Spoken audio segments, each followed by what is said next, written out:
এই চ্যানেলে সম্প্রচারিত সকল খবরই সচেতনতামূলক এবং শিক্ষণীয়, কোনো কিছুই প্রভাবিত নয়। সুন্দরবনের জঙ্গলে বাঘের সঙ্গে লড়াইয়ের অভিজ্ঞতা জানালে শিহরিত হবেন।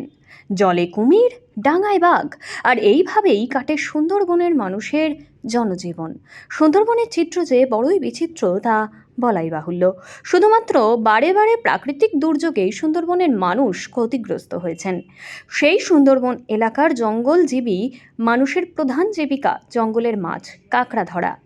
আর এমনভাবে সুন্দরবনের গভীর জঙ্গলে মাছ কাঁকড়া ধরতে গিয়ে বন্য প্রাণীর, বিশেষ করে সুন্দরবনের রয়্যাল বেঙ্গল টাইগারের মুখে পড়তে হয়। এমনই এক ভয়ঙ্কর বিচিত্র কাহিনীর কথা শোনালেন সুন্দরবনে মাছ কাঁকড়া ধরতে জলা জঙ্গলের খাঁড়িতে গিয়ে মাছ ধরতে গিয়ে বাঘের মুখে উত্তর চব্বিশ পরগনার জেলার বসিরহাটের সুন্দরবন অঞ্চলের শামশেরনগরের বাসিন্দা নূর হোসেন গাজী। প্রায় 30 বছর আগে বাবা ও দাদার সঙ্গে সংসারের রুটি রুজির টানে গভীর জঙ্গলে মাছ ধরতে গিয়েছিলেন নূর হোসেন গাজী। জঙ্গলের খাঁড়িতে মাছ ধরার সময় হঠাৎ বাঘ জঙ্গল থেকে লাফিয়ে নূর হোসেনের ঘাড়ের উপর ঝাঁপিয়ে পড়ে। যদিও দরিদ্রতার সঙ্গে জলবেষ্টিত দ্বীপে লড়াই করে নিজেকে বাঁচাতে নূর হোসেন ভয় পাননি, বরং হাতের লাঠি নিয়েই বাঘের সামনে বুক চিতিয়ে পাল্টা রুখে দাঁড়ান। তারপর তার চিৎকারে এগিয়ে যাওয়া তার বাবা আর দাদা দৌড়ে বাঘের মুখের উপরে থাবা মেরে ও লাঠি দিয়ে মারলে অবশেষে বাঘ পালিয়ে যায়। বাঘের আক্রমণে পিঠের মেরুদণ্ডের উপরে সেই থাবার ক্ষত যেন আজও দগদগে। দীর্ঘ প্রায় 30 বছর কেটে গেলেও তার চোখ মুখে আতঙ্কের ছাপ স্পষ্ট। আসবেন বোটবেলার বলে দেবো, ঠিক আছে? সঙ্গে থাকবে একটা লাঠি সঙ্গে। ওরা পারবে,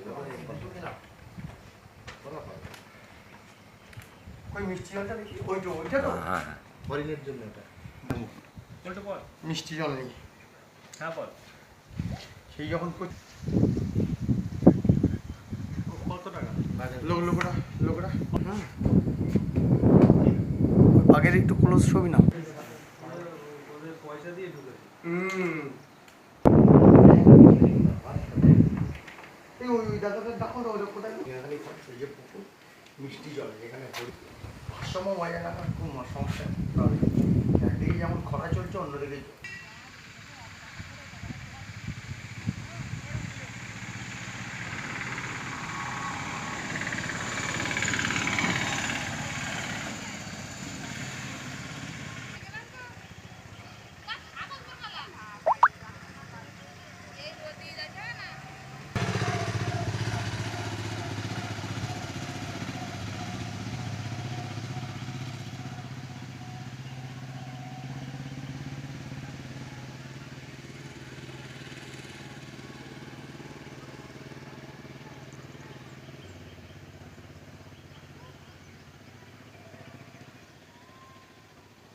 কি হলো?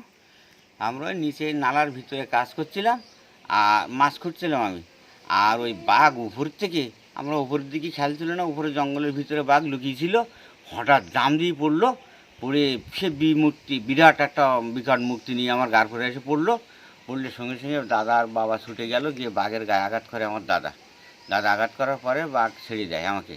বাবাও হাত দিয়ে চড় মেরেছে বাঘের গায়ে, মেরে বাঘকে সরিয়ে দিয়েছে, দিয়ে আমার এই নৌকোয় তুলে নিয়ে সঙ্গে সঙ্গে নিয়ে ওরা ওই আমার নিয়ে আসলো, দেশে আসলো। ওখান থেকে খুব বেশি দূরত্ব না, ওরকম ঘন্টা 1.5 সময় লেগেছে আসতে, এতটা দূরত্ব গিয়েছিলাম। এবার ওখান থেকে আইনে ওই হসপিটালে নিয়ে চলে গেলো আমার হচ্ছে বসিরহাটে 1 মাস থাকি। তারপর ডাক্তার বললো যে বাঁচবে না, নিয়ে যাও। বাবা বললো দেখো আমার দেশে ডাক্তার কবিরাজ নেই, তা আমাকে এখান থেকে ট্রান্সফার করুন, মুড়িয়া হসপিটালে মরুক, কলকাতায় কলকাতায় ট্রান্সফার করুন। তা ওখান থেকে আবার ডাক্তার ট্রান্সফার করে দিল, বসিরহাট থেকে দিলে কলকাতায় নিয়ে গেল। সেখানেও 1 মাস থাকলাম। থাকার পরে লাস্টে ডাক্তার বলল যে তোমাকে বাঘে খাওয়া ভালো ছিল। ওনারা পরীক্ষা নিরীক্ষা করার পরে বললো তোমার বাঘে খাওয়া ভালো ছিল।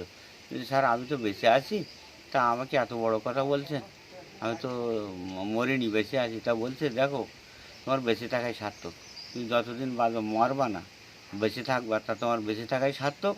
তুমি কোনো কর্মের ক্ষমতা থাকবে না, তোমাকে কে দেখবে, তুমি যতদিন বাঁচবে কোনো কিছু করতেই পারবে না।